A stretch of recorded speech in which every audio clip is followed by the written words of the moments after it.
Dawn. The 11th of September 1851. Christiana, Pennsylvania. 20 miles north of the Maryland border. Fog hangs low over the farmland. Inside a small stone house, William Parker stands at the window, watching shadows move through the grey morning light. They have come, just as the intelligence network warned. Just as he knew they would. Edward Gorsuch, a Maryland slaveholder, approaches with 15 armed men, federal marshals, relatives, hired muscle. They carry warrants signed by the United States government. They carry pistols and rifles. They carry the full weight of American law, which says that the 4 men hiding inside this house are property, livestock to be collected and returned. The Fugitive Slave Act of 1850 has made this legal. Any person in any state can be seized and dragged south. Any citizen who refuses to help is a criminal. The federal government has decided that there is no free soil in America. Not anymore. Gorsuch pounds on the door. His voice carries through the wood. He wants his property. He has come a long way to get it. He will not leave empty-handed. William Parker is 29 years old. He escaped bondage in Maryland a decade ago. He built a life here, married Eliza, had children, organized a mutual protection society with his neighbors. For years they have driven off kidnappers and protected their community when the law refused to. But this is different. This is federal. This is war. Behind him, Eliza lifts the horn from its hook on the wall. The signal. If she blows it, their neighbors will come, armed, ready. And what happens next will change everything. Parker looks at his wife, looks at the 4 freedom seekers hiding upstairs, looks at the men outside who have come to destroy everything he has built. He nods. Eliza raises the horn to her lips. To understand why Edward Gorsuch believed he could not lose, you need to understand what the Fugitive Slave Act of 1850 had done to America. Before that law, the Mason-Dixon line meant something. Cross into Pennsylvania, and you stood on free soil. The northern states would not help southern slaveholders reclaim human beings. It was an uneasy peace, but it was peace. The Fugitive Slave Act changed everything. Now federal marshals could operate in any state.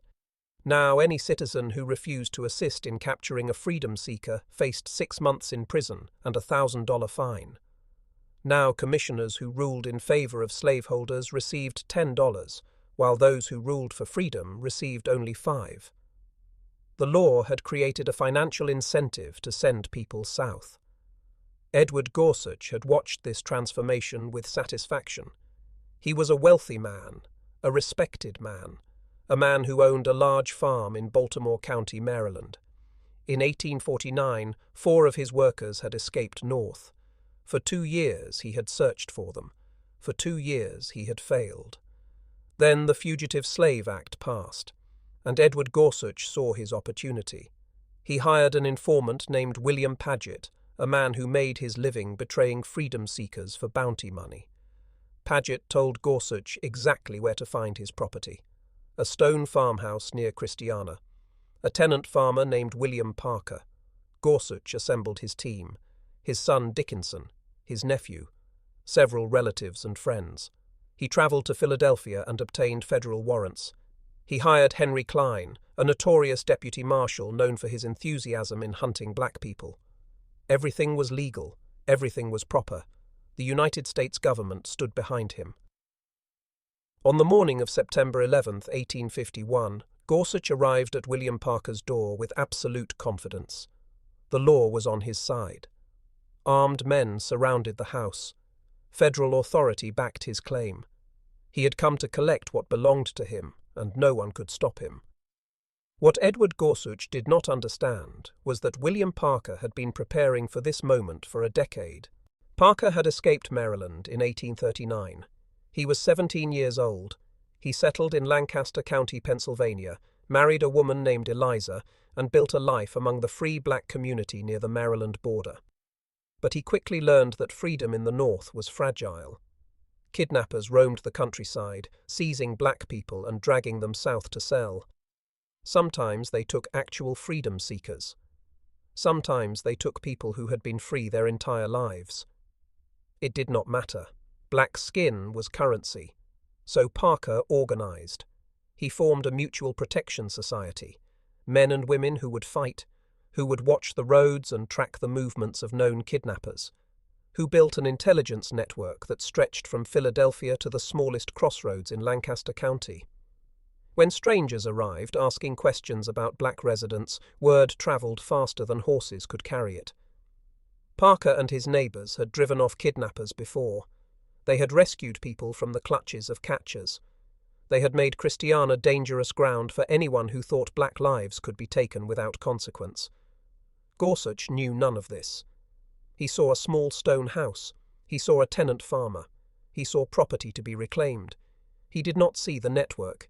He did not see the horn hanging by Eliza Parker's window. He did not see the 75 armed neighbours within earshot, waiting for a signal.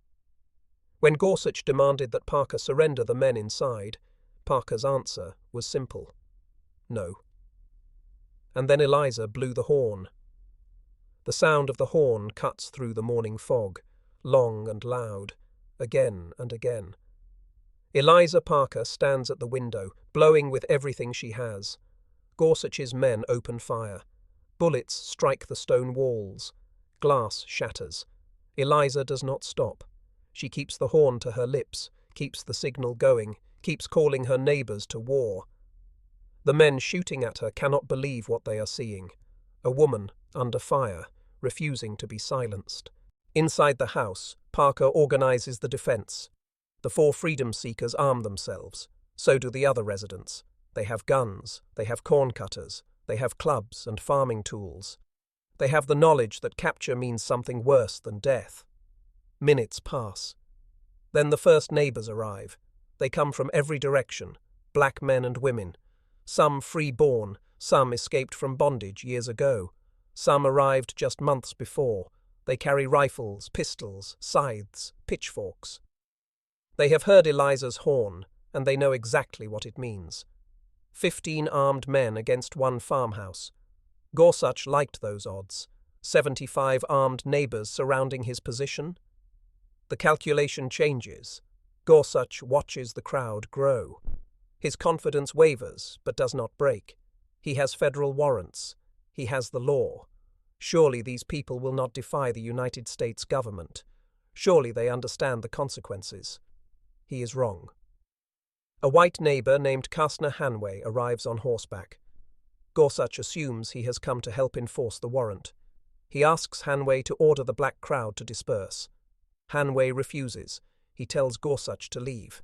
This will not end well.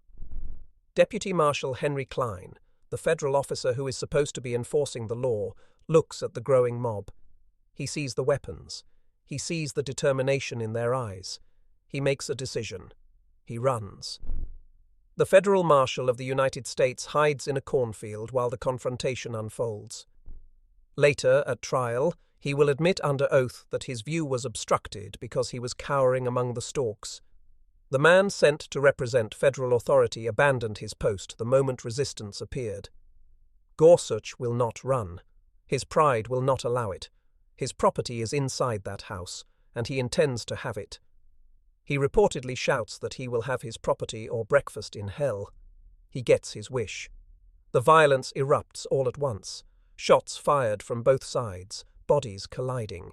The crowd surges toward Gorsuch and his remaining men. His son Dickinson tries to protect him and takes a severe wound. His nephew Joshua falls injured. The relatives and friends who came to help scatter into the countryside. Edward Gorsuch stands alone. A rifle butt crashes into his skull. He staggers. More blows follow. He collapses to the ground. According to Parker's own account, the women of the community finished what the men had started. Sickles and corn cutters rose and fell. When the smoke clears, Edward Gorsuch lies dead in the dirt outside William Parker's home. The man who came with federal warrants and armed enforcers. The man who believed the law made him untouchable. The man who said he would have his property or breakfast in hell. He found out what hell looked like. The federal marshal was hiding in a cornfield. The posse had fled. The slaveholder was dead.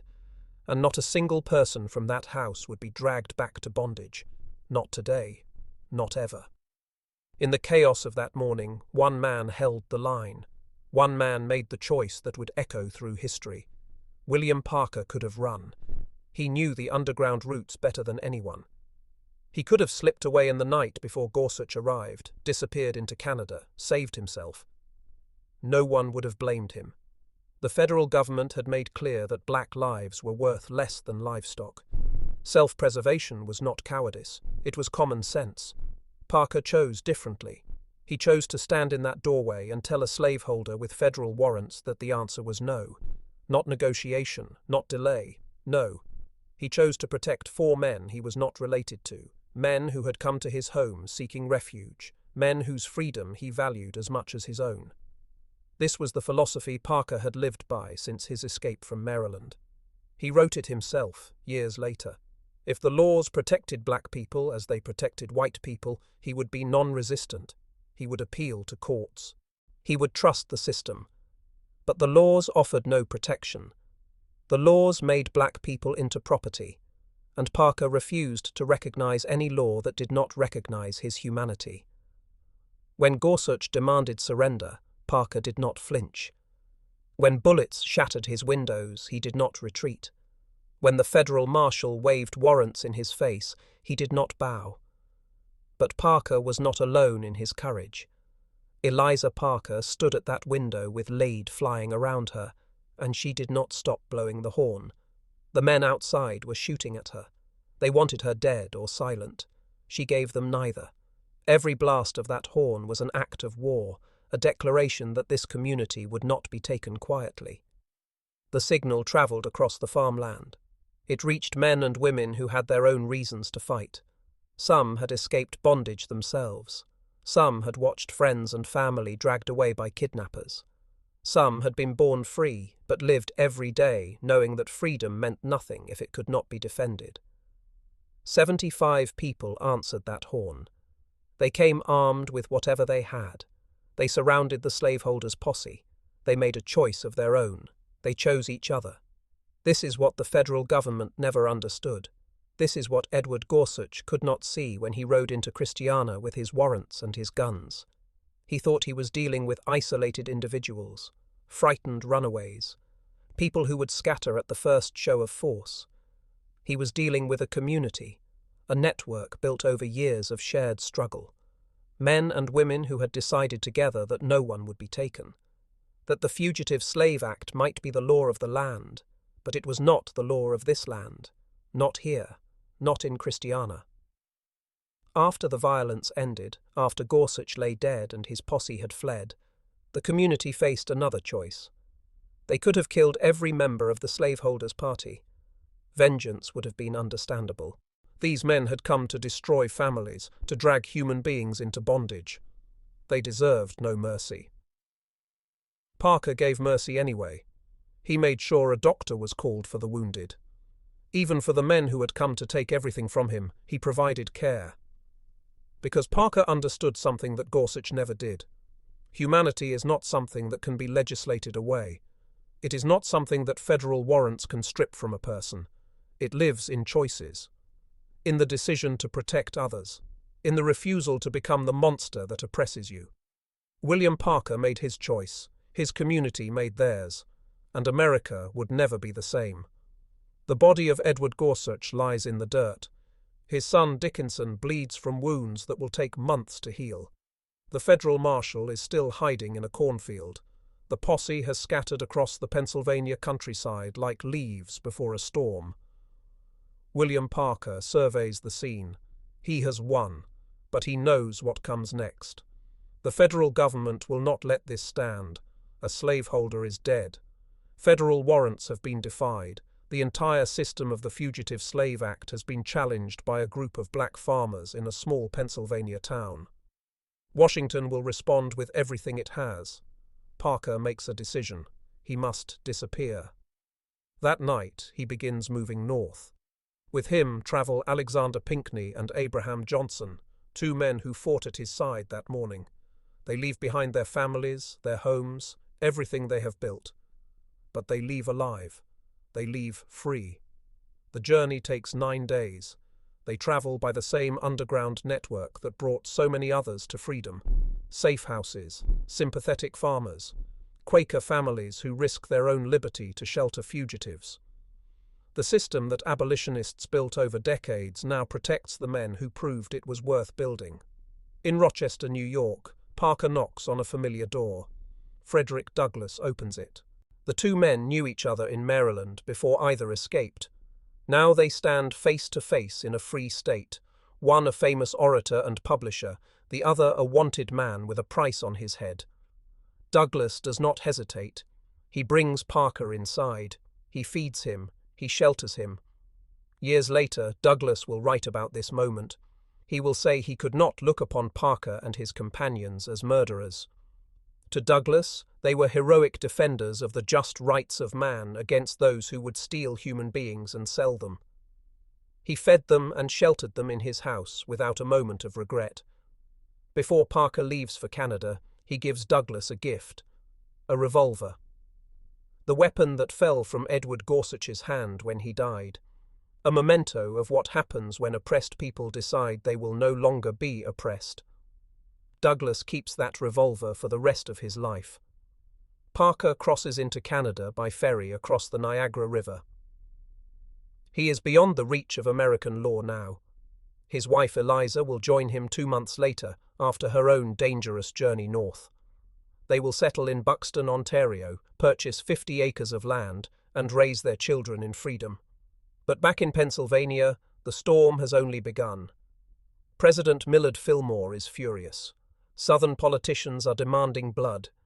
Newspapers across the South scream for justice. If black people can kill a white slaveholder and walk free, the entire system is at risk. Something must be done. Fillmore sends the Marines. Federal troops sweep through Lancaster County. They arrest everyone they can find. 141 people are taken into custody. Black men who were at the farmhouse. Black men who were not at the farmhouse. Black men who were simply in the wrong place with the wrong color skin. The government decides to make an example, not just of the men who fought, of anyone who might think about fighting in the future. They select 38 defendants, black and white, men who resisted and Quakers who stood nearby, and they charge them all with the most serious crime the Constitution recognizes: treason against the United States of America, November 24, 1851. Independence Hall, Philadelphia. The same building where the Declaration of Independence was signed. The same room where men once wrote that all men are created equal. Now it hosts a treason trial. 38 defendants sit in the courtroom, black farmers, white Quakers, men who fought at the farmhouse and men who simply lived nearby.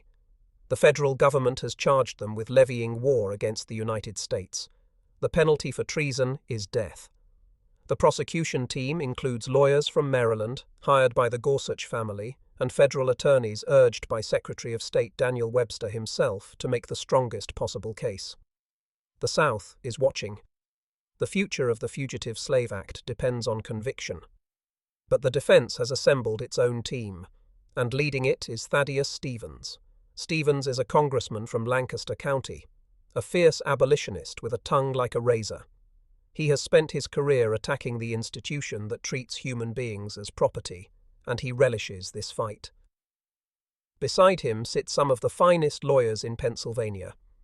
In the gallery, the famous abolitionist Lucretia Mott attends every session, her presence a silent rebuke to the proceedings. The government chooses to try Castner Hanway first. He is white, a miller, not an abolitionist, not a Quaker, not even particularly political. He simply rode to the scene when he heard commotion and refused to help the slaveholders' posse. The prosecution believes a white defendant will be easier to convict. Once Hanway falls, the black defendants will follow. They are wrong. The prosecution calls its star witness. Deputy Marshal Henry Klein takes the stand. He describes the chaos at the farmhouse. He identifies Hanway as the ringleader who organized the resistance. Then the defense cross-examines him. Under questioning, Klein admits that he hid in a cornfield during the confrontation. His view was obstructed. He could not actually see what Hanway did or did not do. He was too busy cowering among the cornstalks to witness the events he claims to describe. The prosecution's case collapses. Thaddeus Stevens rises to deliver his closing argument. His words drip with contempt for the entire proceeding. He mocks the idea that this ragged group of farmers could levy war against the most powerful nation on the continent. 3 harmless Quakers, he says. 38 wretched, penniless black people armed with corn cutters and clubs. Headed by a miller in a felt hat, without a coat, without weapons, mounted on a sorrel nag. This is the army that supposedly levied war against the United States. Blessed be God that our Union has survived the shock. The courtroom erupts. Even the judge seems embarrassed by the prosecution's overreach. The jury retires to deliberate. 15 minutes later, they return. Not guilty. The verdict shatters the government's case. Prosecutors withdraw the charges against the remaining 37 defendants. Not a single person will be held accountable for the death of Edward Gorsuch or the defiance of federal law. Frederick Douglass, watching from afar, understands what has happened. He will write that the Christiana Resistance, more than anything else, destroyed the Fugitive Slave Law. The law became almost a dead letter after that day. Slaveholders discovered that attempting to enforce it brought only hatred upon themselves and danger to their lives. A black community had armed itself, had killed a slaveholder who came to take their neighbors, had faced the full fury of federal prosecution, and they walked free. William Parker never returned to the United States as a wanted man. He built a new life in Buxton, Ontario, on 50 acres of Canadian soil that no federal marshal could touch. He arrived unable to read or write. Within years, he had educated himself and become the Kent County correspondent for Frederick Douglass's newspaper, the North Star. The man who once gripped a rifle in defense of his home now gripped a pen in defense of his people. He wrote articles promoting freedom and the intellectual improvement of black communities across North America. Parker entered politics. He was elected to the Court of Arbitration, the governing body of the Buxton settlement, then to the Raleigh Township Council. He won election after election, supported by both black and white voters who recognized his leadership. The tenant farmer who defied the United States government became a respected statesman in his adopted country. Eliza joined him 2 months after his escape, having survived her own dangerous journey north. They raised their children in freedom. By 1871, they had 10. The family that federal troops tried to destroy instead flourished beyond the reach of American tyranny. In 1866, the Atlantic Monthly published Parker's memoir, The Freedman's Story.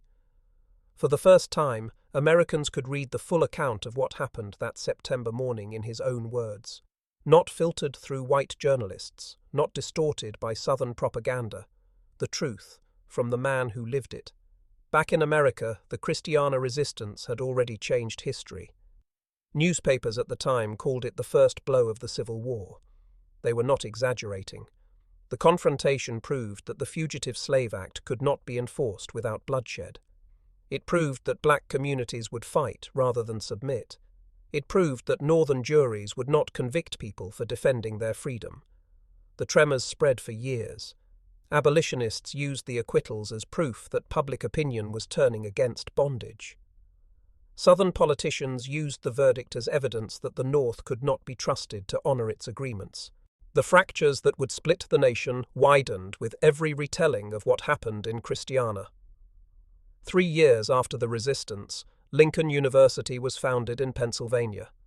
Historians trace its inspiration directly to the events at William Parker's farmhouse. The oldest degree granting historically black university in America exists because a community decided to fight back. And there is one more thread to follow. One more connection that binds Christiana to the larger tragedy of American history. Edward Gorsuch had a youngest son named Thomas. The boy never forgave the men who killed his father. He grew up nursing that hatred, speaking bitterly about the injustice of the acquittals. Among his closest friends at school was a young man who shared his sympathies for the Southern cause. That friend's name was John Wilkes Booth. 14 years after Christiana, Booth would assassinate President Abraham Lincoln. Historians have traced the threads of influence and resentment that led to that moment. Among them is the rage of Thomas Gorsuch, who watched his father die at the hands of people the courts refused to punish. The resistance at Christiana did not just change one morning in Pennsylvania.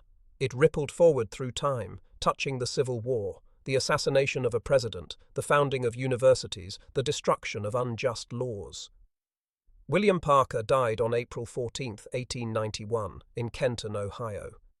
He was buried with Masonic honors. He had outlived bondage, outlived the Confederacy, outlived the men who tried to destroy him. He proved that when a community stands together, no law designed to break them can survive. And America is still learning that lesson.